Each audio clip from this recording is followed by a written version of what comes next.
Nu-mi place să spun că regret lucruri. Nu-mi place. Tot se întâmplă cu motiv. Așa. Vedeam Instagramul ca pe un... Și în continuare la un anumit nivel așa e pentru mine. E un jurnal video, foto, etc. Tu ești româncă și atâta ești. Adică you better show off. Trebuie să faci ceva tare ca să ieși un pic din faptul că ești doar româncă și asta reprezinți. Lucrurile care au continuat cumva te-au dus acolo și ți-ai hiluit cumva copilul ăla mic care căuta mereu să fie observat. Foarte drăguț. Când simți că ceva e potrivit pentru tine, cred că la un anumit nivel manifestezi chestia asta. Dacă tu știi că ce faci e bun și că ajuți oamenii și așa mai departe, mi se pare că realmente chiar nu ar trebui să fie o problemă.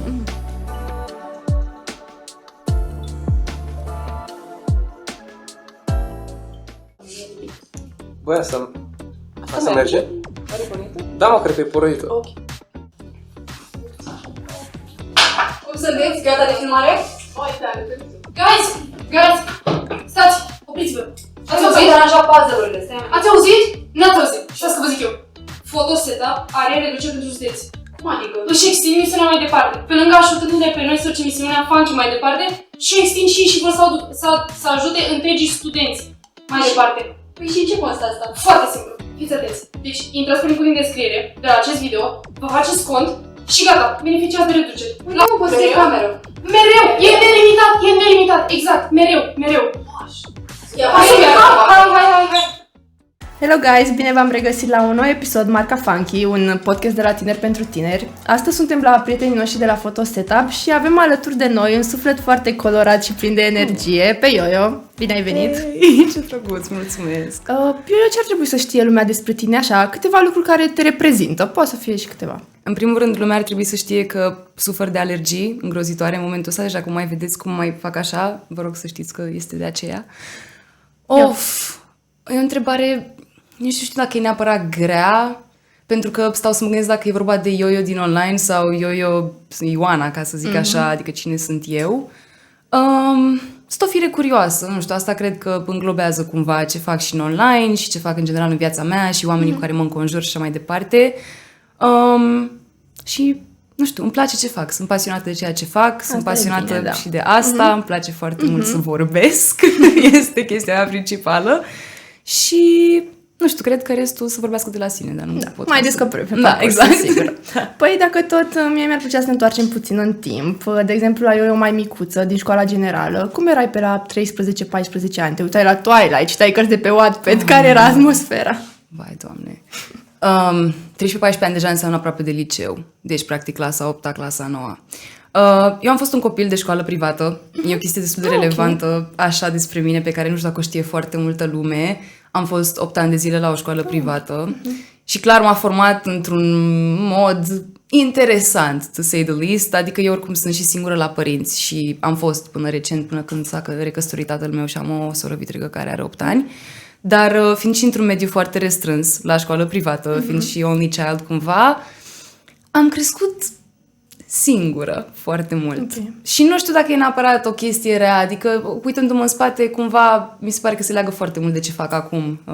Dar la vârsta respectivă eram culmea, pasionată de ce fac acum. Da, adică am avut attempturi să-mi încep un canal de YouTube, postam deja pe Instagram. Urmăreai, cred că foarte multe. Oh, Doamne! Știu că am văzut că ai fost la CeraVe în New York și ai făcut poză cu My Life Seba și eram și eu le urmăream pe toate fetele când eram mică. Da, eram obsedată, realmente obsedată de beauty gurus, adică și acum sunt, eu nu prea urmăream foarte mult din România, regret cumva, acum, în vedere ceea ce fac, dar eram foarte nebunită după beauty gurus, mi-a plăcut mereu zona asta de beauty, de lifestyle și așa mai departe, dar eram un copil extrovertit, nu știu, am fost mereu relativ extrovertită, cu toate că am crescut singură, am avut mereu destul de mulți prieteni, dar cumva, nu știu, mereu mi-am dorit, o să sune un pic așa, ca și cum sunt un pic narcisistă, dar mereu mi-am dorit să fiu eu în față, făceam actorie în general, eram pasionată și de muzică, în continuare sunt și,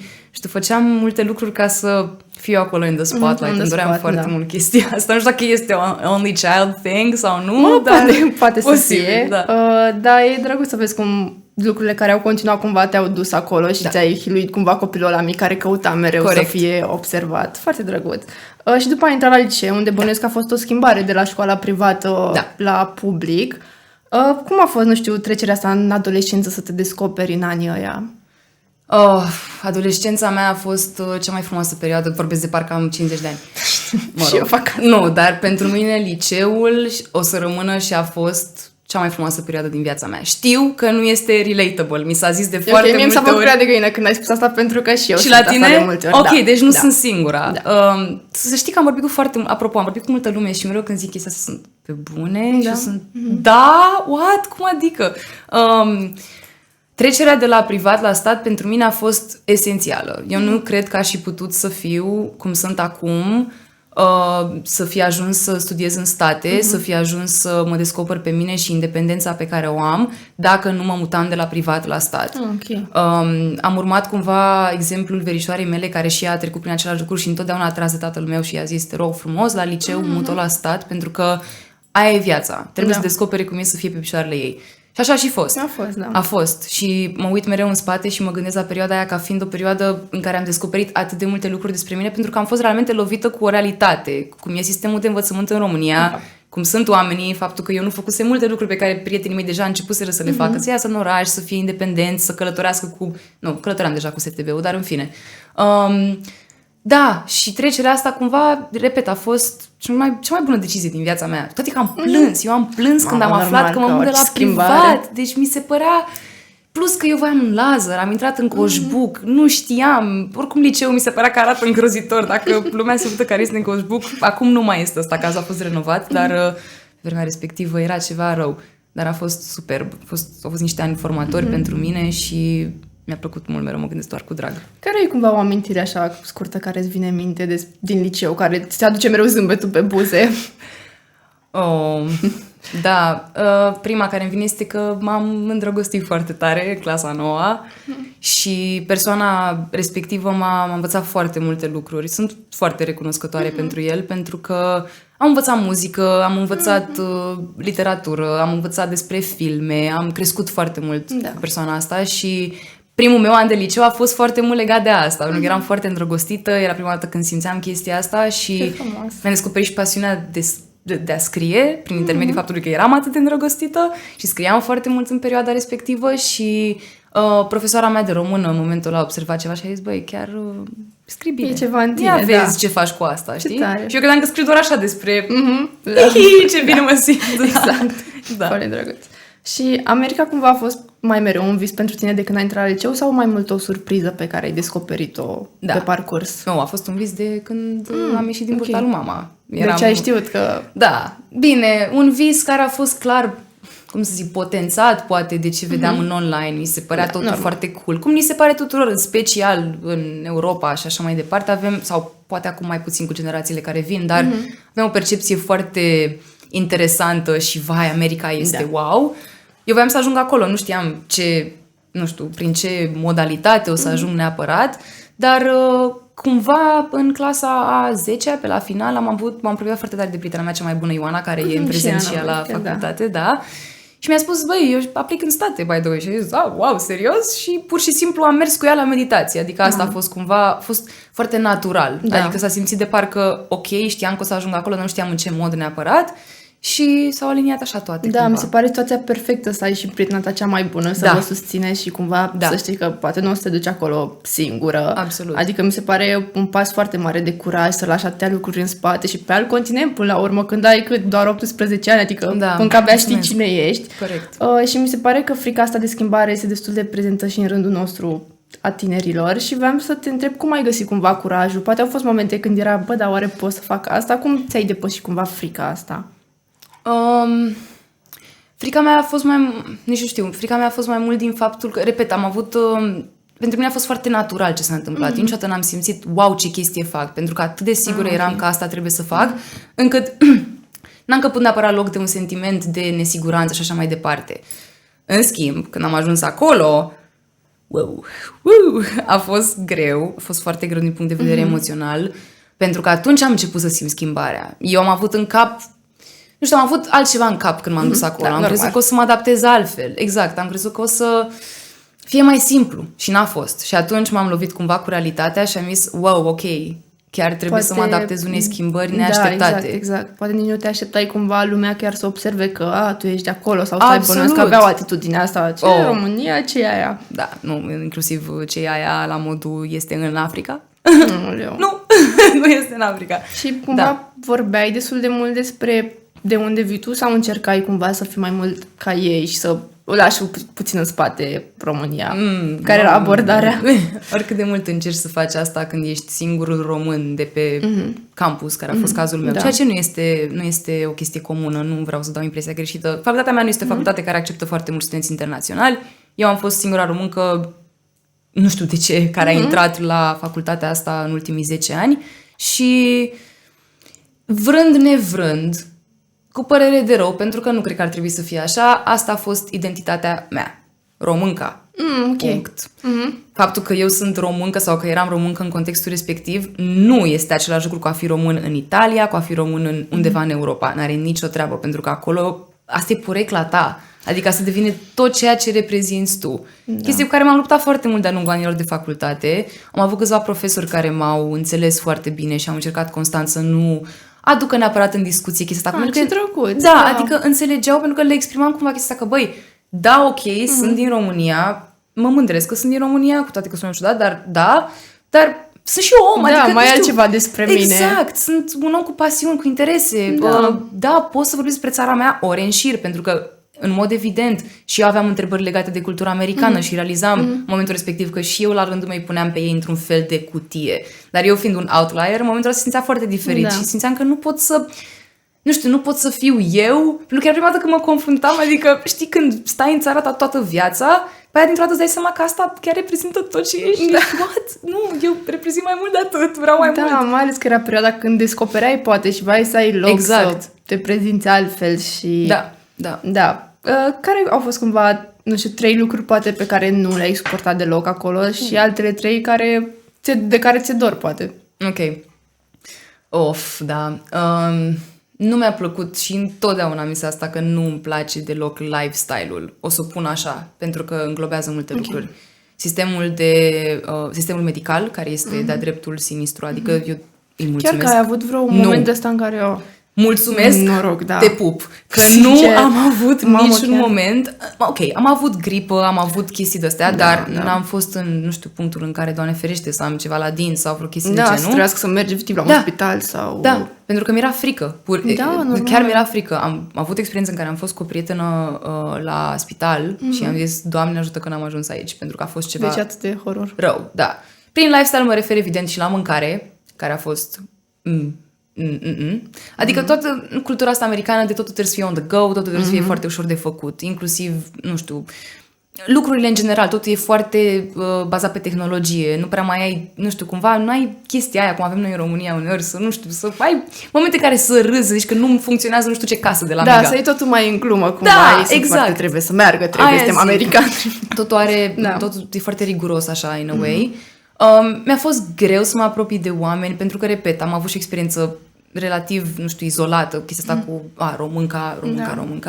Oamenii sunt foarte competitivi și orice faci acolo este văzut ca pe un threat. Și eu nu sunt obișnuită cu chestia asta. Da. Este o competiție. Înțeleg, capitalismul în America este, în mod evident, ceea ce reprezintă țara America, adică.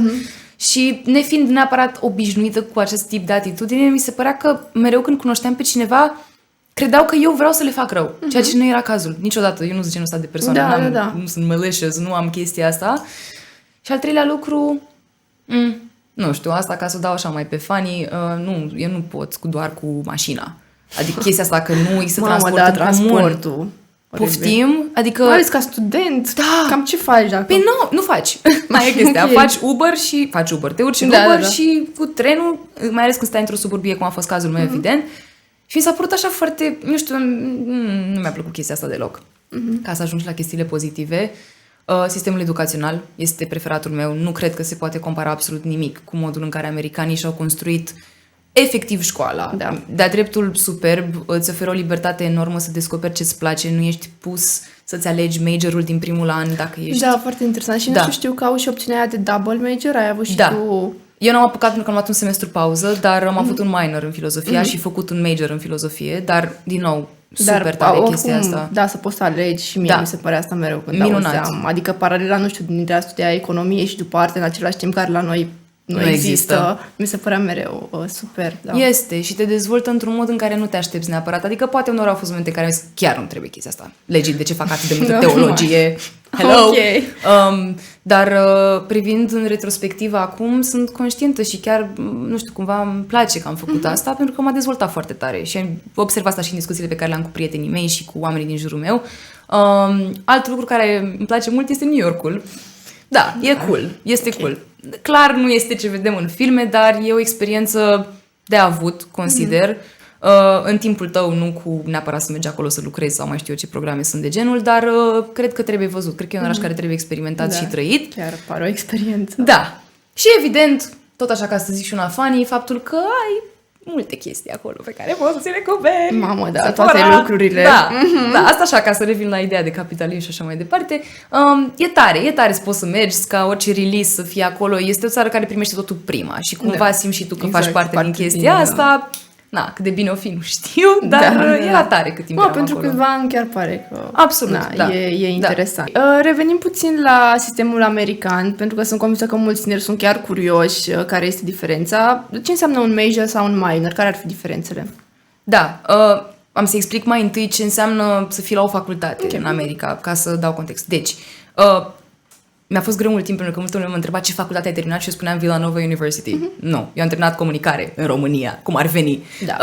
Facultățile în America, cum este și la noi de altfel, avem Universitatea Villanova, să zicem în cazul meu, care are mai multe facultăți. Printre care există și acest colegiu de arte și de științe, care este practic un colegiu de arte libere, ceea ce înseamnă că atunci când tu intri la un colegiu de genul, nu intri cu o specializare deja în minte. Practic eu intru acolo și sunt undecided, cam așa îi spune. Ulterior, tu clar îți alegi un profil, ori arte, ori științe. Eu clar am ales arte pentru că eu știam de fapt că vreau comunicare, dar în fine. Un major este practic specializarea ta de la facultate. În cazul meu ar fi comunicare. Diploma de facultate este cea de comunicare. Un minor este o jumătate de specializare. E cel mai simplu mod în care poți să explic chestia asta. Nu știu, nu e ca și cum ieși de la facultate cu jumătate de specializare și poți să faci pe jumate chestia respectivă. Practic demonstrezi că, hei, în facultate mi-a plăcut foarte mult subiectul ăsta și mi-a plăcut și ăsta destul de mult, dar nu de ajuns de mult încât să mă specializez 100% în el. Și cum am zis și mai devreme, poți să termini și cu 2 diplome, o facultate, ceea ce este extraordinar de cool. Este minunat, pentru că ai niște credite pe care tu ți le umpli în modul în care îți dorești. Unii oameni aleg să facă o tonă de cursuri random, care a fost cumva, să zicem, și cazul meu, sau să facă ce am făcut eu și anume să facă un minor și pe aia să mai aibă loc și din niște cursuri complet random pe care și le doresc. Și asta mi se pare tare, că poate nu folosești la maxim jumătatea aia, dar te-a ținut în anii aia să-ți descoperi și alte pasiuni, să te ții pe tine fericit cumva. Și chiar mi se pare foarte interesant, adică ceva ce la noi, chiar mi se pare situația ideală, pentru că atâția tineri nu știu ce să aleagă sau adică tu să intri la o facultate și ei să-ți spună cumva, e ok dacă nu știi, hai să descoperim împreună. Exact. Da. Și ai simțit în vreun moment că te-ai adaptat cumva la lifestyle-ul acela din America sau mereu ai fost cumva, nu e de mine? Măi, cu siguranță că am preluat niște lucruri de care în continuare poate, nu-mi vine acum neapărat ceva în minte, poate accentul, da. Ăla e nice. Da, ăla e nice. N-am vrut, punct. Adică realizez, nu e mult spus comparându-mă, dar știu români care s-au integrat voit în cultura asta. Nu mi se pare o chestie rea. Pentru că dacă îți dorești să rămâi acolo, chiar trebuie să faci niște eforturi culturale, tu cu tine, să vrei să te integrezi în ceea ce înseamnă cultura americană. Și nu e un proces care se întâmplă de pe zi pe alta, e un proces foarte îndelungat, care probabil nu se termină până la finalul vieții unui om. Mie se pare foarte important să știi și cine ești tu și cum ești, să fii, nu prea e pentru mine, pentru că simt că multe persoane ar putea să se piardă în chestia asta, că dacă toți sunt aici, dacă tot fac asta, de ce să nu pot și eu, de ce să nu fiu ca ei? Când de fapt asta este de fapt mult mai sănătos și matur, să știi că atât a fost pentru mine și de acum cu ce am învățat eu mai departe, unde e locul meu. Exact. Plus că eu n-am vrut pentru că n-am simțit cumva în mine că nu e ăsta locul unde mă regăsesc. Și am văzut foarte rapid lucrurile care nu-mi plac.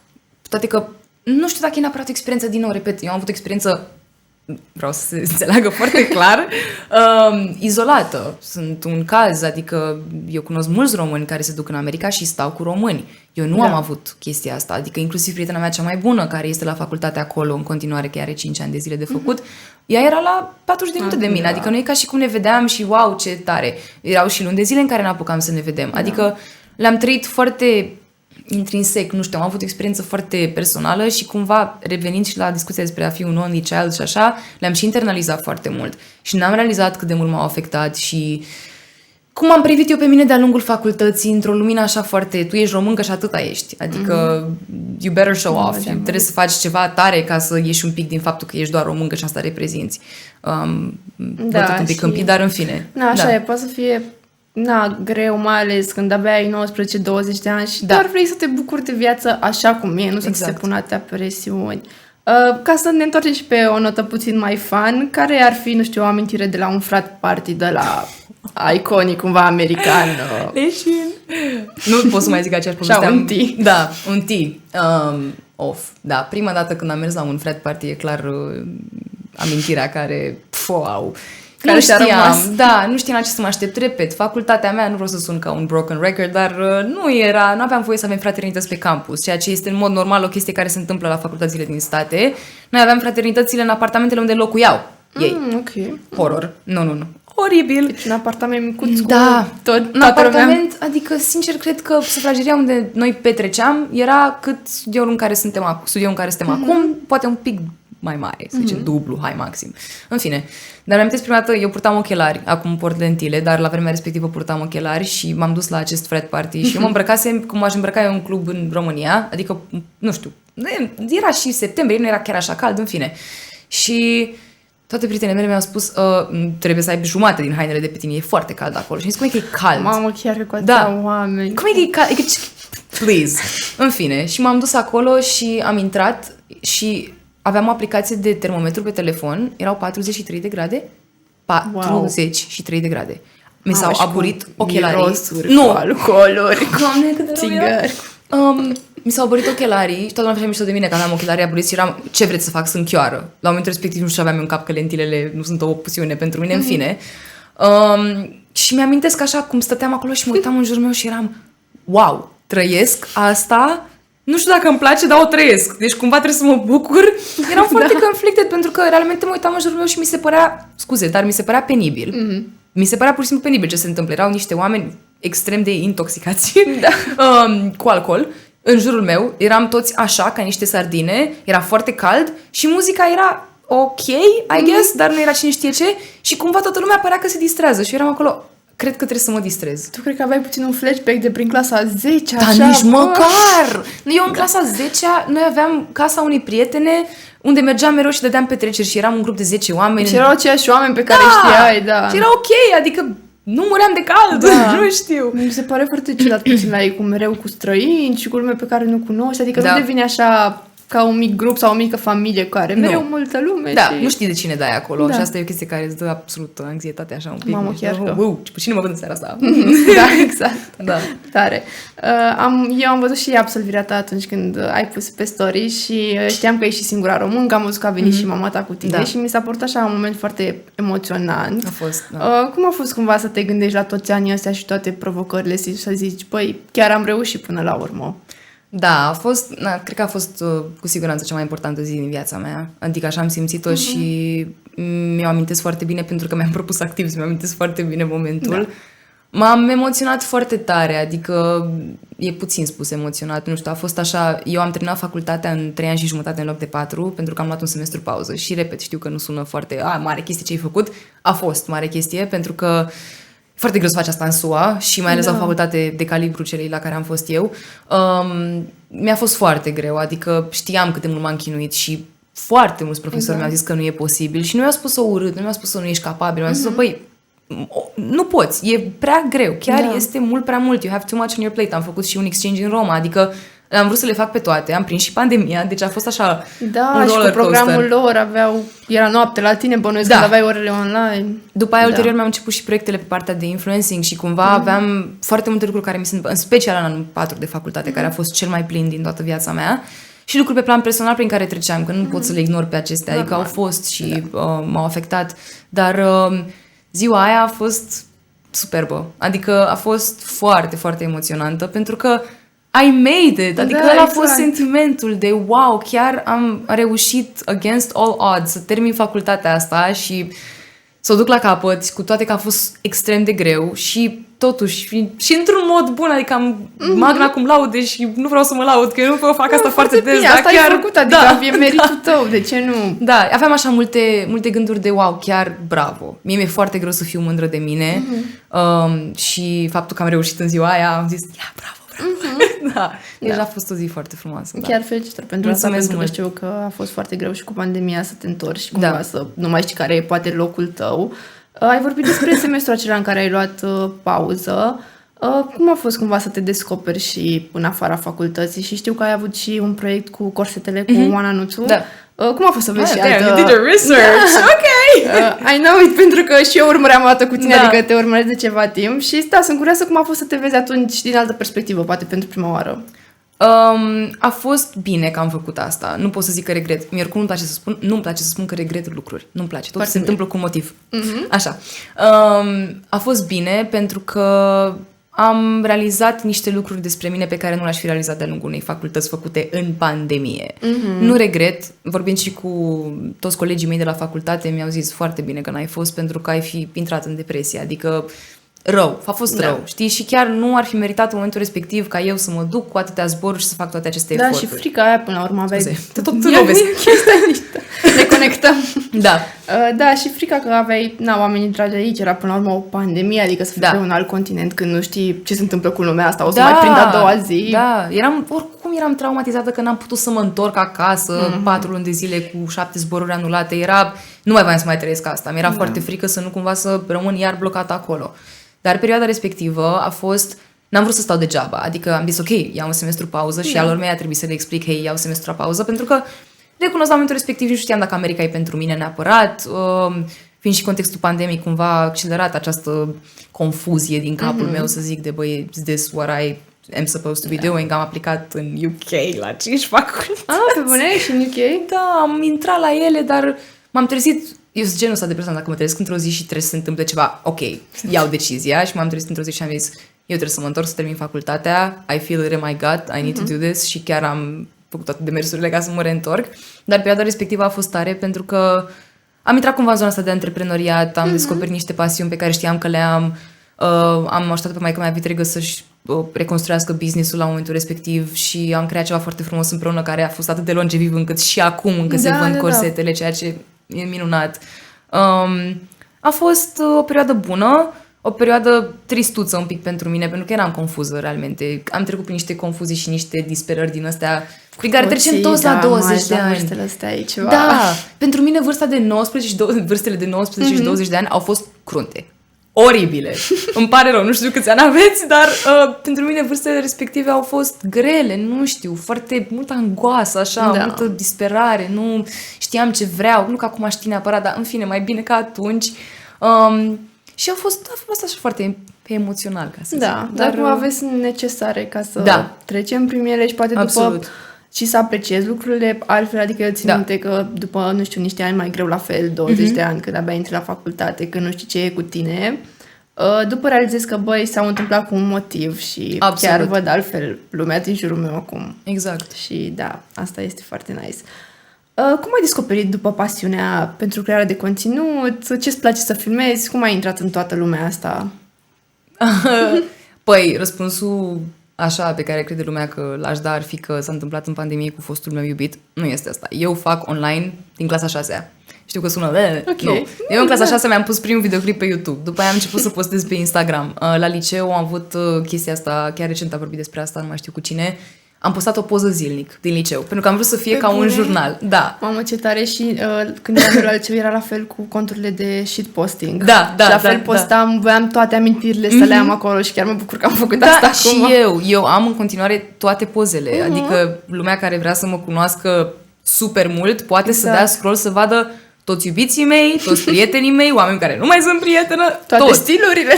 Da, nu mai vorbim despre e asta. fan. Da. Eu uneori parcă și uit anumite părți din mine și după când mă uit înapoi Exact. și chiar făceam asta, deși n-aș putea și acum. Sau Absolut, chiar aveam partea asta în mine. Absolut. Postam în primul și în primul rând pentru că vedeam Instagramul ca pe un... Și în continuare la un anumit nivel așa e pentru mine. E un jurnal video, foto, etc. Dar în clasa nouă am avut un blog. Și tocmai că vorbeam mai devreme despre mamă ce ne-am legat pe toate și că m-am gândit, am început să postez pe blogul ăla tot chestii cu fashion la început, că era cumva un domeniu unde știam că poate am ce arăta. Sunt penibile postările, adică chiar nu sunt cine știe ce. Sincere. Da, dar ulterior am început să scriu despre experiența de a fi adolescent, lucru de care am fost eu pasionată și m-a inspirat foarte tare. Cred că scriu o carte într-o zi despre asta, în fine. Și a prins foarte bine și am văzut că început să mă oprească cumva lumea pe stradă, uneori, rar, nu ne gândim așa o dată pe lună, dacă e. Cum place blogul tău, am avut niște articole virale, la un moment dat, în special cele pe care le-am scris pe liceul meu, și am descoperit pasiunea de scris de acolo. Eu cumva când scriam într-un mod vorbit, sună ciudat, dar eu mă gândeam cum aș vorbi textul pe care îl zic, adică ce cadență ar avea, cum l-aș spune într-un speech. Am fost mereu pasionată de public speaking, am fost și la Olimpiade, în liceu și așa mai departe. Și cam atunci a început activitatea mea, de fapt, în online. Ulterior a devenit TikTok-ul, cu toții știm, bănuiesc, sau mulți care mă urmăresc știu povestea că s-a întâmplat să devin randomly virală cu fostul meu iubit american. Și după aia am avut așa un moment de răscruce în care a trebuit să decid dacă o să continui asta sau nu. Dar fiind pasionată și realmente nu era vorba de niciun ban atunci, nu era vorba de nimic financiar, pentru mine era strict doar pasiune și dorința de a fi out there și așa mai departe, am început să postez chestii și am zis, bă, te rog eu mult, dacă e, hai, că îmi doream de mult și eu, nu știu, eu cred în chestiile astea cu a manifesta, dar eu mereu am știut că asta o să fac și nu știam neapărat prin ce formă, dar știam că asta o să fac cu viața mea. O să se întâmple la un moment dat ceva... Nu știu, nu-mi explic ce m-a determinat să cred asta neapărat, dar am știut și am fost sigură pe mine și cumva s-au aliniat așa toate și da. Ai poate o metodă de manifestare sau ceva? Da, fac vrăjim care ajută sau... Nu știu, poate manifestat a fost un cuvânt mai ciudat de folosit. Când simți că ceva e potrivit pentru tine, cred că la un anumit nivel manifestezi chestia asta. Adică am avut realizarea asta relativ recent, adică vorbeam tot așa cred că era un podcast sau un interviu în fine și mi-am dat seama că eu știam chestia asta, dar o știam așa înăuntru meu, era o intuiție mai mult. Hai să o numim așa, de fapt, intuiție. Era o intuiție că cumva o să ajung să fac chestia asta și cred că dacă intuiția ta îți spune ceva, din ea poți cumva, să zicem, să manifestezi. Știu că lumea are o problemă cu cuvântul ăsta, mă rog, să zicem, a devenit foarte viral și foarte și eu că anumite lucruri pe care le simți cumva mai indirect, adică nu conștientizezi, dar îți vin totuși în minte și după se întâmplă pentru că le-ai simțit și de fapt aia e ceea ce face. They feel right. Exact. Punct. They just feel right și nu ai îndoieli neapărat și orice om are îndoielile sale, evident, te întrebi constant dacă ești disperam să poți studiu, dar la finalul zilei când pui capul pe pernă, ești mulțumit. Asta e tot ce contează. Sau mulțumit majoritatea timpului, că nu poți fi mereu mulțumit. Da? Normal. Da. Și cum ți-ai descrie acum comunitatea, oamenii care te urmăresc, care este atmosfera? Băi, eu zic că suntem besties, da, acum. Da. Să știi că așa se simte. Da, mă bucur. Da. Așa aș vrea să fie. Nu vreau să pretind că așa e mereu, pentru că sunt conștientă că în momentul în care transform asta într-un job, există o rupere de audiență, de oameni care vor altfel de content de la tine, oameni care m-au urmărit realmente doar pentru experiența din America, and that's fine. Da. Nu mă aștept ca lumea în continuare să fie neapărat interesată de ceea ce fac. Sunt convinsă că a fost o ruptură acolo când m-am întors în țară, pentru că erau anumiți oameni care erau interesați strict de contentul ăla și oamenii care au rămas acum simt totuși că sunt oameni care mă urmăresc pentru mai mult decât atât. Da. Și mă bucur cumva, a fost așa un triaj, ca să zic. Exact. Dar nu știu, adică eu vorbesc mult de tot cu oamenii care mă urmăresc. Nu știu, nu-ți dau nume acum, dar... Da. Băi, adică nu știu, chiar am momente în care știu exact cine îmi dă reply, chiar dacă nu ne-am cunoscut niciodată și nu i-am la follow neapărat pe toți, că n-am cum, dar... Nu știu, simt așa că pot sta la bârfă, mai dau și din casă, adică... Și pe live-uri îmi place foarte mult, se simte foarte ca pe FaceTime, adică îmi place foarte mult transparența asta ta, adică dacă în momentul ăla gătești și nu știu, vezi, nu știu ce, sau scapă și ăla e momentul, hai să trăim asta împreună și cred că asta și atrage cumva oamenii și se simt așa într-un loc real și safe. Mă bucur. Da. Mulțumesc. Dar ce-ți place cel mai mult să filmezi zilele astea? Sau unde îți găsești cel mai mult partea asta creativă? Daily vloguri îmi place să fac. Și n-am mai făcut de mult timp pentru că mă obișnuisem, am avut o criză de identitate când m-am întors acasă și nu mai știam ce content vreau să fac. Eram, wow, stai puțin, tot contentul meu era legat de America și de fosta mea relație și ce fac acum, că nu mai am niciuna. Și am avut și nu o criză de o lună, două, pot să zic până acum câteva luni de zile în care chiar nu mai știam ce să fac. Și în continuare mă confrunt un pic cu chestia asta, pentru că în momentul în care ești obișnuit cu un anumit tip de content și ce e în jurul tău e interesant, constant, pentru audiență, cum a fost cazul meu când eram în state, când schimbi un pic chestia asta, trebuie să găsești lucruri să le faci tu interesante. Și nu zic, viața mea chiar e interesantă acum, adică nu mă plâng, Doamne ferește. Dar mi-a fost greu un pic să-mi dau seama dacă oamenii chiar vor să vadă. Am început să am și multe dubii cu privire la faptul că dacă contentul meu e de ajuns de bun, dacă... Nu știu, mai vedeam fete care pleacă în state și fac content de acolo și zic, ok, păi the next one is on the rise, like, why would they follow me? Dar, repet, am rămas cu... Și în continuare, că Doamne ferește, mă plâng, chiar merge foarte bine, dar am eu dubiile astea de care trebuie să scap, dar acum îmi place să fac daily vloguri, să mai am eu chestia asta cu sfaturi cu yo-yo, că mă cred eu mare filozofă. Da, trebuie să continui. Da, de ce nu, dacă îți vine pe moment și nu cred că ar trebui cumva să măsurăm, poate, dacă e ceva bun, că ce este acel ceva bun. Corect. Adică trebuie să fie ceea ce vine din tine și ceea ce îți place. Absolut. Și sigur o să se simtă. Și bănuiesc că ai avut și momente în care oamenii poate te-au subestimat sau adulți care spuneau ce e TikTok-ul ăsta. Da. Cum ai reușit cumva să-ți urmezi pasiunea și în continuare să faci ceea ce știai că vrei? În continuare am, adică, uite, nici părinții mei nu înțeleg foarte... Înțeleg, dar nu înțeleg, știi? Și nu-i blamez, au crescut altfel, e perfect ok că au întrebări și așa mai departe. Clar, pentru ei este problema asta că și în 10 ani ce faci. Eu n-am niciun dubiu că o să fie ok. Eu de asta am ales să termin facultatea și recomand oricărui om care acum crește pe TikTok sau crește în online, nu vă lăsați de educație, pentru că este o plasă de siguranță pe care trebuie să o avem cu toții, pentru că chiar nu se știe unde se va ajunge cu industria asta în 10 ani și trebuie să știi că ai și alte abilități și că poți să faci și altceva și că la un moment dat dacă te plictisești realmente sau ceva și nu-ți mai place, că poți să faci și altceva și nu depinzi doar de asta. Care era întrebarea, că eram bătut câmpii? Cum cumva reușești să-ți urmezi pasiunea în ciuda oamenilor care sunt pe lângă și au ceva de spus? Măi, s-au vivit și foarte multe proiecte care mi-au plăcut. Am intrat, nu știu dacă vorbim încă despre asta, dar acum lucrând și la ProTV și așa mai departe, am descoperit o latură nouă a creării de conținut. Nu știu, faptul că pot să mă susțin, recunosc faptul că pot să mă susțin financiar singură, îți dă acolo încredere în tine. Adică tu singură ești cumva, adică știi ceea ce ți oferă, ceea ce faci, cum continuă lucrurile și uneori probabil când ai siguranța asta nu prea mai ai nevoie de approval din partea celorlalți. Adică doare ca lumea să te subestimeze, oricând doare. În orice domeniu ești, în orice chestie lumea te subestimează. Și n-ai cum, orice faci în viața asta, lumea o să zică la un moment dat, da, ok, mare chestie. Dacă tu știi că ce faci e bun și că ajuți oamenii și așa mai departe, mi se pare că realmente chiar nu ar trebui să fie o problemă. Nu știu, adică... Așa e. Și că tot ai vorbit de noul tău job, știu că te-ai și mutat singură. Da. Cum arată schimbarea asta? Cum e să te descoperi într-o altă lume cumva acum?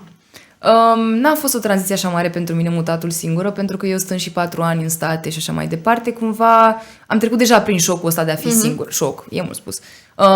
Dar... ce să zic, să te muți singur versus să te muți singur în România într-un bloc vechi. Două experiențe... Asta zic, că e totuși un apartament în care n-ai mai stat. Exact. Plătești o chirie acum, adică e complet altceva. A fost bine pentru mine că am făcut asta, dar nu e simplu. Oricine care spune, mai ce tare, nu. Ai impresia că trebuie să cureți constant, că trebuie să faci ceva prin casă constant. Mereu e ceva de făcut. Da, aia zic. Dar având cumva experiența din prealabil cu America și așa mai departe, nu mi-a fost atât de greu să mă obișnuiesc cu chestia asta. Cât despre jobul de la ProTV, e ca o colaborare. Colaborarea asta sau proiectul ăsta l-am obținut tot prin agenția care mă reprezintă, Squad, și mi-a fost oferită ca fiind o oportunitate... mi-e foame.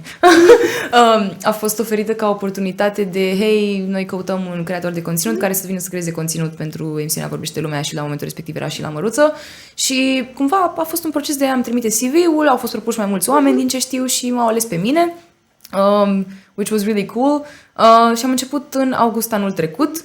Am rămas în prezent doar la Vorbește Lumea pentru că era foarte greu cu programul. Eu anul trecut, din august până în decembrie, am trecut prin cel mai mare stres din viața mea și nu, Doamne ferește, nu mă plâng, dar am avut toate zilele mele erau pline. Plecam la 9 dimineața, ajungeam la 11 noaptea acasă. Da, și devine prea mult. Era foarte mult. Era mai foarte ales la mult. vârsta asta, că trebuie să mai avem și timp. Nu Da. știu, băi, cum mai e viața prea Da. 20 ceva de ani? Hai să... Și munceam și în weekend și eu nu pot cu asta. Eu încerc tot mereu, dacă se poate, pe cât se poate, să nu muncesc în weekend, să încerc să mă eliberez. Acum e un caz special.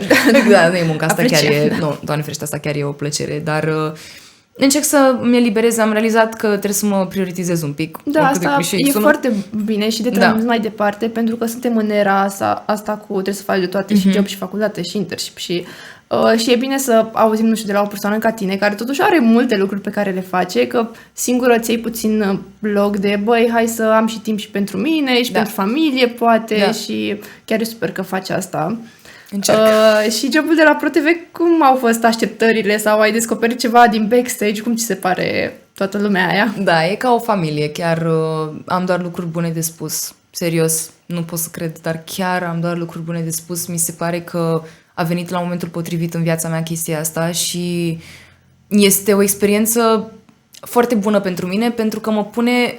Vorbeam mai devreme de a fi în the spotlight. Nu sunt în the spotlight acolo și e bine că nu sunt, pentru că îmi dau seama cum e să privești content care trebuie făcut pentru alți oameni, cum să-i pui pe ei într-o lumină bună. Da, ok, și eu apar în content pentru că de-aia sunt acolo, sunt angajată și pentru că sunt eu angajată, mă rog, colaborez pentru că sunt eu și pentru că am și eu un following, dar ne-am potrivit foarte bine eu și cu echipa de la Vorbește Lumea. Da, se simte. Chiar, da, nu, și realmente suntem prieteni, adică nu este o fațadă, nu intru pe ușă și Lili nu spune bună sau Bogdan nu mă salută. Chiar ne bucurăm și ne place să facem lucruri împreună și nu se simte ca muncă. Da, ok, 3 zile pe săptămână sunt acolo în timpul emisiunii, nu zic nu. Și am de editat și de făcut chestii acasă după emisiune, dar chiar este o plăcere. Și echipa în general, nu mă refer aici doar la Șuru, Lili și Bogdan, producătoarea Andreea, care mi este extrem de dragă și care mă înțeleg foarte bine. Toți oamenii din spatele camerelor cu care am inside jokes și e fun, e foarte fun, e o echipă foarte frumoasă și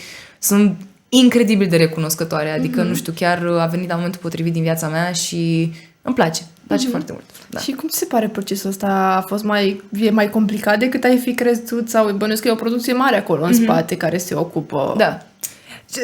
Chestiile care m-au șocat au fost cât de mult li se vorbește în cască oamenilor și că nu e foarte greu să ai atenție distributivă. Chiar deci eu când mă gândesc uneori că ei sunt în emisiune și vorbesc cu cineva, cum vorbim noi acum, niște să surtească cineva în cască niște poftim. Și să și ia chestia aia să continue și wow. Chestii la modul inclusiv, vezi cum faci să te bagi mai în dreapta la următorul cadru, adică modul în care sunt puse camerele, iar când se uită ei într-o direcție și după aia cum se mută repede. Și o fac și foarte natural, adică n-ai spune că i ți-a spus cuiva să te dai sunt foarte, eu oricum sunt clar foarte bun la chestia asta, dar am văzut și situații awkward din care au și să iasă foarte, când un invitat are emoții și trebuie să-ți dai seama cumva ce să faci în momentul ăla. Sunt extrem de profesioniști și m-au uimit cumva că gândic, wow, nu știu dacă pot să fac asta vreodată. Vedem. Da, oricum e foarte fan tău conținutul pe care îl faci. Deci eram zilele trecute la metrou și ați pus un karaoke challenge ceva și mi-a apărut pe TikTok. Băi, și efectiv râdeam la metrou, deci chiar mă gândeam ce să spună oamenii ăștia, la ce mă uit. Dar a fost foarte amuzant. M-a prins acolo. Mă bucur mult. Foarte tare. Deci da, felicitări. Chiar se vede că te distrezi și cred că ajută foarte mult să te scoli dimineața și să știi că mă duc la oamenii mei și facem ceva foarte drăguț. Cum simți trecerea asta, nu știu, mai mult în femei, să spun așa, și pentru fetele care ne urmăresc? Cum ți se pare? Nu știu, ce provocări ai? Sau mie, de exemplu, mi se pare că este o lume mult mai singuratică, cum ai spus și tu, și că este nevoie foarte mult să te descoperi pe tine. Da. Și da, cam așa o simt eu, cum este și la tine. Mi se pare că trecerea asta îți demonstrează din ce în ce mai mult în ce lume misogină și groaznică trăim. Și devine cumva din ce în ce mai greu să... Nu neapărat mai greu, dar eu am simțit că trebuie să mă demonstrez din ce în ce mai mult, pentru că atunci când ești copil și bărbații din jurul tău sunt copii, băieții din jurul tău sunt copii și cumva sunteți toți... Da, ok, există diferențe, discrepanțe, dar sunteți toți tratați așa să zicem. Și în momentul în care, nu știu că s-a văzut pe cameră, am zis așa. În momentul în care crești și you step into adulthood și chestiile astea se întâmplă în viața ta și devii femeie și așa mai departe, mi se pare că constant trebuie să demonstrezi că te duce capul, constant trebuie să demonstrezi că ești doar pentru că, să zicem că poate lumea te consideră frumos sau frumoasă, că ai ceva în creier. Și nu mi-a venit să cred momentele în care a trebuit pur și simplu să dau de înțeles că totuși am și ceva în cap, de ce trebuie să fac asta și de ce bărbații din jurul meu nu trebuie să fac asta. Da, și anumite lucruri care parcă te iau prin surprindere și te gândești, wow, chiar asta e realitatea. Și uneori mă găsesc gândindu-mă, să mă îmbrac așa, dar parcă e prea mult, dar după asta nu o să fiu destul de aranjată și după mă gândesc, wow, noi chiar mereu ne gândim la lucrurile astea și chiar e greu, dar îmi place că în ultima vreme cumva toate fetele din jur au fost mai unite și chiar am simțit chestia asta și eu chiar și uitându-mă la tine și ești foarte deschisă despre acne, despre probleme care apar și chiar ajută foarte mult, nu știu, când te gândești acolo la o fată de 16-17 ani care nu știe unde o să ajungă sau ce se întâmplă și te vede pe tine și hai că se poate. Chiar mi se pare că ești chiar o inspirație așa pentru fetele. Mulțumesc mult. Chiar apreciez, mai ales că ăsta e și un subiect sensibil pentru mine și n-am crezut că o să trec așa prin așa ceva vreodată, dar în momentul în care am început să trec prin asta am zis, n-am cum, adică mi s-ar fi părut că aș fi mințit dacă aș fi zis wow, mă uit în oglindă și îmi place ce văd, pentru că nu-mi plăcea. Și cumva și colaborarea mea cu CeraVe, care mi-a schimbat foarte mult viața din multe privințe și zic asta pentru că m-a obligat, e mult spus că am făcut-o voit, dar a trebuit să apar pe cameră nemachiată și nu mi era confortabil și mi-am ieșit din zona de confort și în momentul ăla mi se pare că s-a închegat și mai tare comunitatea pe care o construisem. Pentru că am zis, wow, ok, și tu treci prin asta rău și da, și eu trec, ok, super, și vorbim și împărtășim experiențe și iar o chestie legată de a fi femeie și așa mai departe. Poate e o experiență un pic mai izolată, dar eu am început să am acne la 20 de ani și deja la 23 cât am acum și m-am simțit așa, cumva de parcă am rămas blocată în adolescența altora, că nu am avut acne în adolescență și cumva n-am putut să mă văd feminină, nici nu știu cum să explic, adică am avut mare struggle cu chestia asta, pentru că mă uitam în oglindă și vedeam un copil. Da, și că te-a tras puțin înapoi. Da, și vedeam un copil și mă gândeam, stai, am 23 de ani, dar fața mea nemachiată arată de parcă n-am vârsta pe care o am și m-am confruntat și cu asta și iar cu percepția pe care o aveam asupra vieții mele. Pentru că eu credeam că acum o să fiu logodită și așa mai departe. Acum mult timp. Exact. Și acum, cumva, când s-a schimbat chestia asta în viața mea și am ieșit din relația respectivă, acum am început să am și presiune de la ei mei, că hei, ce faci? Nu știu ce. Da, deci știu, am rămas șocat, nu știu de ce. Știu că am crescut, dar nu mă așteptam atât de rapid lumea să vină să te întrebe direct. Tu când te căsătorești? Adică chiar am avut o experiență recent cu o doamnă pe care nu mai văzusem de mult. 21. Ok. Pe care nu mai văzusem de mult și a venit să mă salute și m-am gândit primul lucru, ce mai faci? Și sora mea era cu prietenul meu lângă și primul ei instinct să-mi spună a fost, pe tine când te vedem? Și pe moment, efectiv, n-am știut ce să răspund, pentru că nu mai văzut de mulți ani și asta sunt acum, știi, înainte eram ce mi-ai făcut pe la școală, cum mai ești fan, ești mai băiețoasă. Și acum, din toată chestia aia, exact, ești... Și e greu. Este. Da, dar mă rog, adică nu știu, eu nu o simt așa neapărat. Adică, mai am momente când zic, oare când? Dar am încredere, nu știu, am încredere că o să fie ok și mi se pare că și așa generația noastră nu se mai grăbește și Doamne ajută că nu ne mai grăbim cu chestiile astea. Exact. Da, e o siguranță că nu mai trebuie, doar te șochează uneori. Da, că lumea în care percepție, exact. Asta este, Ești așa o persoană foarte energetică, mi se pare, și gata de distracție. Asemenea. Mulțumesc. Cum îți place să te distrezi cel mai mult? Sau cum arată pentru tine așa cu prietenii tăi, că am vorbit de oameni? Ce îți place să faci? Noi suntem niște oameni mai simpli. Glumesc. De când m-am mutat singură, a devenit un hub apartamentul meu. Cel mai frumos, mi se pare. Da, efectiv. Dar asta am vrut, eu am vrut asta. Adică să pot să zic seara asta la mine, ora asta, punct. Și am realizat cât de confortabilă e lumea acolo, pentru că la un moment dat am mers la un spectacol și vorbisem cu prietenii mei să ne vedem și ajungeam târziu acasă și m-am văzut cu un prieten și am dat cheia și am zis doar mergeți. S-au dus și am intrat și că eram un Friends.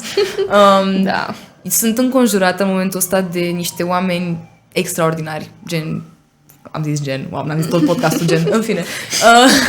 Sunt foarte, foarte recunoscătoare pentru că am un grup extrem de mișto și oameni care mă cunosc în primul rând, nu vreau să sun niciun fel asta, dar în fine, mă cunosc de dinainte de orice. Adică eu n-am niciodată dubii că orice vorbesc cu oamenii ăștia, pe ei nu interesează că eu sunt yo-yo pentru anumiți oameni. Da. Și n-am realizat chestia asta până când am vorbit cu oameni din industrie care nu mai au prieteni de genul. nu. Și mi-au zis că, băi, ești norocoasă, bucură-te de chestia asta, pentru că eu nu am, spre exemplu. Și realizez că sunt înconjurată de niște oameni extraordinari, efectiv, și nu trebuie să mergem în niciun loc, putem să ne vedem la mine acasă și să stăm acolo la un pahar de vin. Exact. Evident că ocazional mai ieșim și noi și așa mai departe, în cluburi, în baruri, prin parc și așa mai departe, dar nu, it's the simple things pentru mine. Eu dacă îi văd acolo la mine pe dita mai balconul pe care l-am și îi văd pe toți și râdem și facem glume, e tot ce am nevoie. Mă bucur că ai spus asta pentru că simt că mulți poate se gândesc că nu mai e viața ca în liceu, nu mai e ce facem acum, dar chiar lucrurile mai simple și oamenii mai apropiați ție fac bucuria vieții. Absolut, absolut. Da. Dacă îți plac cumva provocările sau jocurile sau chestii mai fun, avem și niște puzzle-uri de la prietenii noștri de la IQ Puzzle. Ce tare! Ok. Da. Nu mi-ai zis. Chiar e surpriză pe cuvânt. Chiar este o provocare. Super. Și necesită foarte multă creativitate. Oh, Doamne. Nu prea mă pricep lucruri de Trebuie genul, dar... Ce trebuie să fac? Să facem puzzle-ul. Sunt câteva piese și trebuie Aoleu! puse în Se de forma la de care inteligență, este. IQ. Dar o să vă spun și câteva întrebări așa rapide și fun. Nu voiam să te întreb de când ai venit. Care este albumul preferat de la Taylor Swift? Sau unul pe care îl asculti acum cel mai mult? Urlu. Ok, haideți să spunem ce ascult eu acum. Pentru că dacă mă pui să aleg, o să am o criză. Știu, și mie mi se pare greu. E greu. Zis. Acum, la momentul ăsta, ce e on repeat? În momentul ăsta este Midnights, pentru că am avut un shooting recent. De ce e așa greu? Știi? Wow! Am avut un shooting recent inspirat de videoclipul lui. Abia aștept să ce tare! Da. Și cumva, cred că e și mai relatable pentru mine în perioada asta a vieții mele, dar mi-e foarte greu să aleg. Aș zice Reputation, dar nu știu dacă e... Da, adică, nu știu, zi tu ai vreunul? Momentan simt că m-am reîntors la folklore și l-am ascultat mai mult, uneori îl simt așa. I get that. Dar că tot vorbeam de femei și provocări și uneori, nu știu de ce îmi vine în cap melodia The Man de la ea și o pun și brusc nu mai este niciun bărbat în jurul meu și nu mai contează nimic. Efectiv, nu mai îmi trebuie nimic. Și asta a vrut și ea să transmită, deci este perfect. Exact. Este minunat. Hai rapid să te întreb dacă mergi cumva la concert la ea, ai vreun plan? Doamne, deci nu vine să cred că urlu în sus și în jos că sunt fană Taylor Swift și n-am fost în stare să intru pe site și să-mi iau bilet. O să ajung. Iară, cum zic eu mereu, o să se întâmple. Nu știu cum, dar se va întâmpla. Tu bănesc că mergi. Da, în august la Viena am prins, a fost nici o nu sunt geloasă sau ceva? Dar sper să chiar îmi doresc foarte mult să reușești și tu, pentru că știu că îți place foarte mult și sigur o să găsești ceva. Adică la Europa am văzut că a fost puțin mai lejer, trebuie să mai fie. Mulțumesc că îmi dai feed la Delusions, dar să sperăm că așa o să fie. Da. Care este locul tău preferat pe care l-ai vizitat? Nici nu nebunesc! Nici nu foarte greu! Eu am un pătrat și orice altceva mi este din aceste chestii, dar nu Doamne, un pătrat. Maica Domnului! Locul meu preferat pe care l-am vizitat. Mi-a plăcut foarte mult Amsterdamul. Nu vă gândiți la prostii, că nu, I don't dabble. Dar mi-a plăcut atât de mult când m-am dus. Nu știu, am fost la un concert cu fostul meu iubit vara trecută și am stat și câteva zile în Amsterdam și m-am îndrăgostit, pur și simplu. Eu cred că Băi, mai e vreo piesă? Cred că aș locui acolo. Adică m-aș vedea locuind acolo măcar câteva luni, un an de zile din viața mea. Lumea zice că nu e mare chestie. Mie îmi place de mor. Deci nu știu ce, cafenelele, mâncarea oamenii, bicicletele, parcurile, faptul că e curat, nu știu, superb, chiar minunat. Ai vreo plăcere vinovată așa, nu știu, un desert, un film, o ceva? Da, sigur, abuzez un pic de sushi. Nu-i place nici contului meu bancar chestia asta. Adică, da, exact. Plăceri vinovate. Nici nu știu neapărat, adică pofte pe care în general mi le fac, pentru că nu prea pot să mă abțin, sunt o persoană foarte gurmandă, semăn cu tatăl meu și dacă am poftă de ceva, cam trebuie în momentul ăla. Deci, ce să zic, nu știu, ciocolată, chestii. Am văzut că și gătești mai mult în ultima vreme. Ce-ți place cel mai mult să gătești? Băi, rup somonul. Un somon cu niște cartofi dulci la cuptor. slay. Chiar slay. Băi, chiar da. Chiar girl dinner. Girl dinner rău de tot, eu nu mă pricep să gătesc carne, pentru că eu trebuie să tai carnea, să văd dacă e făcută, îmi pare rău. Știu, să bucurezi cum trebuie, Dar dacă nu iau înțeleg. bol, dacă... Deci oamenii care pot să facă... O să-mi iau zilele cu chestia asta. Oamenii care pot să... Am avut o prietenă, încă am, e cea mai bună prietena mea din state, care știa când era gata carnea sau peștele doar uitându-se. Nu știu cum face. Eu trebuie să-l tai de 10 ori. Că nu, oricum am fixuri și obsesii și dacă știu că nu este carnea făcută îndeajuns de mult, eu iau foarte prost și nu e bine. Ok. Care e desenul tău preferat de când erai mai mică? Că tot am vorbit de eu micuță. Desenul meu, spioanele. Vai. Și tu? Da, cu Jerry eram nebunită. Și îmi place acum că, nu că are devenit, dar am văzut oameni care spun că mereu le schimbau outfit-ul în spioanele și că se apreciază foarte mult chestia asta și da. Eu mă jucam cu sora mea mereu, eram... Doamne, băi, dar nu mai... They don't make them like that anymore. Văd pe sora mea la ce se uită și sunt... Mamă, da. Băi, chiar nu. Chiar nu mai, nu știu, o să, mamă, ce bătrână sună, nu suport. Dar chiar nu sunt așa fan, nu știu, adică toate sunt la fel, la noi era multă diferențiau așa. Mai aveau și o parte așa mai dark, uneori erau episoade de la care te speriau, dar trebuie și de astea, adică. Aia zic, adică era, nu știu. Da. Nu o să pot să fac asta. Nici eu nu, este... Ai, mă, nu se poate, dar nu înțeleg. Ok, cred că o să... N-ai voie. Nu pot să cred. Băi, aproape. Nu? Dacă nu! îl ții așa cu degetul. Uite, da. Noi avem și un mic cadou pentru tine de la prietena noastră, Hana Jewelry. Știu pe Hana, ce drăguț! Este un mic cadou personalizat. Mulțumesc! Ne bucurăm foarte mult că ai venit și că ai împărtășit cu noi. A fost foarte frumos, mi-a plăcut. Nu pot să cred că a trecut deja timpul așa repede. Chiar m-am simțit foarte bine. Da, și mie mi-a plăcut foarte mult și... Sperăm să-ți placă și cadoul. Da. Eu aveam să te mai rog dacă ai un sfat pentru tinerii care se uită la noi și, nu știu, uitându-te poate și la tine de când erai mică, acea fată de 13 ani de care vorbeam, care ar fi un sfat? O să repet ce am zis la voi la conferință, că îmi place mie să zic asta, dar în primul și în primul rând e ok să nu știi, e ok să fii confuz, e ok să... nu știu, adică e foarte multă presiune să știi repede ce vrei să faci, e ok să experimentezi și ce recomand eu este să faci lucruri care nu-ți plac. Știu că este un sfat mai neconvențional, dar de multe ori când facem ceva ce nu ne place, când facem ceva unde nu suntem confortabili, când facem ceva, ne punem într-un context nou, care poate nu e neapărat ce să facem pe viitor, descoperim foarte multe lucruri despre noi, pentru că descoperim în primul rând ce nu vrem să facem. Exact. Da. Și nu o să poți întotdeauna în viață să din prima să găsești. Există oameni foarte norocoși, eu cred că e și o chestie de, nu neapărat noroc, dar cumva există oamenii ăștia care își găsesc din prima ce vor să facă și este perfect și asta fac toată viața. E rar, mai ales în generația noastră. Noi suntem un pic mai versatili așa și da, put yourself out there, e greu, dar merită, chiar merită. Cam atât. Mulțumim foarte mult. Și mulțumim și partenerilor noștri de la IQ Puzzle și noi ne revedem cu un nou episod în curând.